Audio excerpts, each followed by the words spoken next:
오늘 함께 다니엘의 세 친구에 대해 말씀을 나누어 보려고 해요.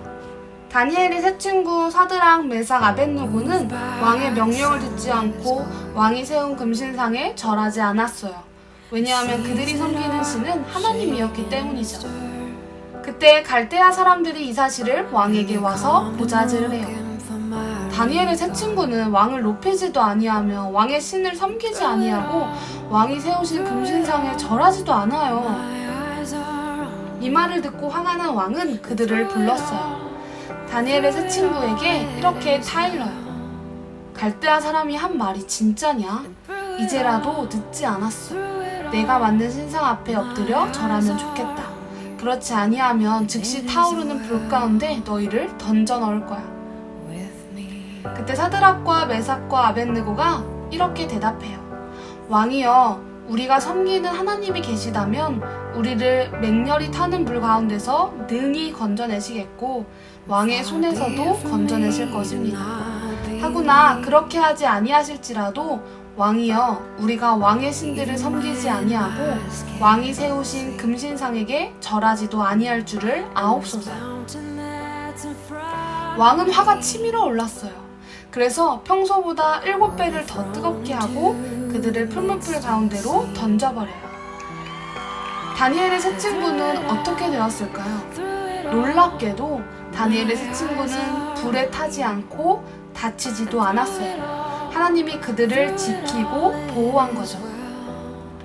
믿음은 기도 응답이나 상황 변화를 믿는 것이 아니에요.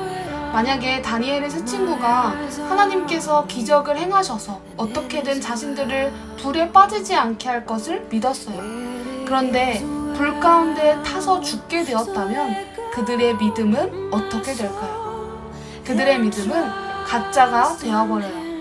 그들이 원하는 상황을 믿음이라고 생각했으면 그렇게 이루어지지 않았을 때 그 믿음은 아무런 소용이 없어요.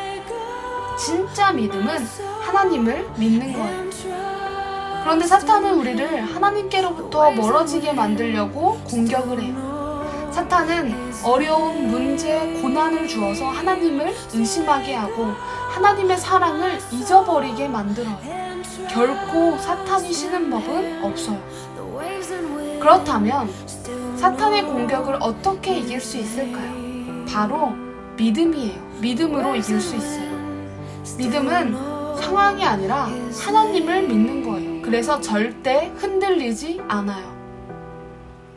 제가 고등학교 때 수학 모의고사를 볼 때마다 간절히 기도했어요. 제게 수학 시간은 기도의 시간이었어요. 시험 시간 50분 중 40분은 기도만 했어요. 하나님, 어떤 번호를 찍을지 알려주세요. 그 번호로 찍을게요. 주문을 외우듯 반복하여 기도했어요.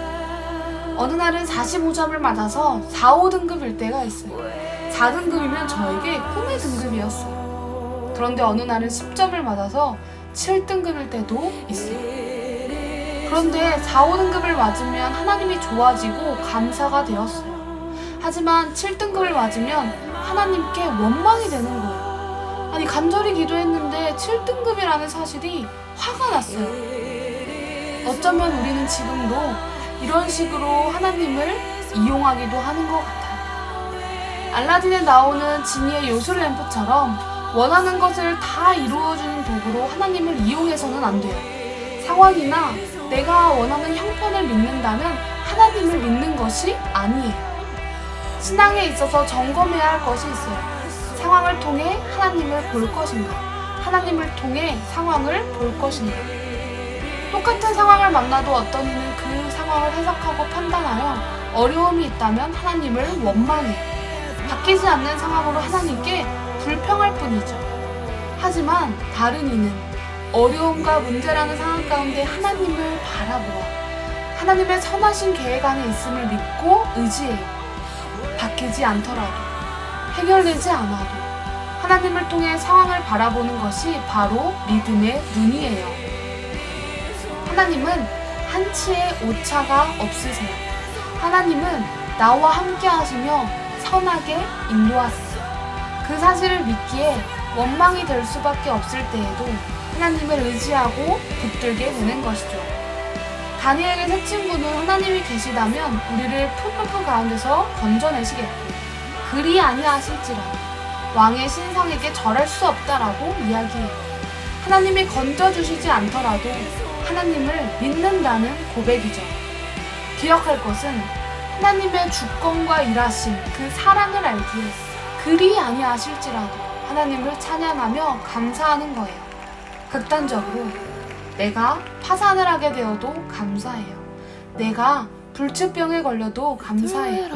내 자녀가 먼저 하늘나라로 가도 감사해요. 내게 억울한 일이 있어도 감사해요. 주님의 그 크신 사랑은 나를 덮고 하나님께서 모든 일에 협력하여 선을 이루기 때문이죠. 그리 아니하실지라도의 고백. 내가 원하는 상황이 있고 바라는 것들이 있지만 그리 아니하실지라도 하나님을 신뢰하고 끝까지 따르겠다는 믿음의 고백이에요. 이 고백, 그리 아니하실지라도의 고백을 하나님께 드리는 저와 여러분이 되기를 축복합니다.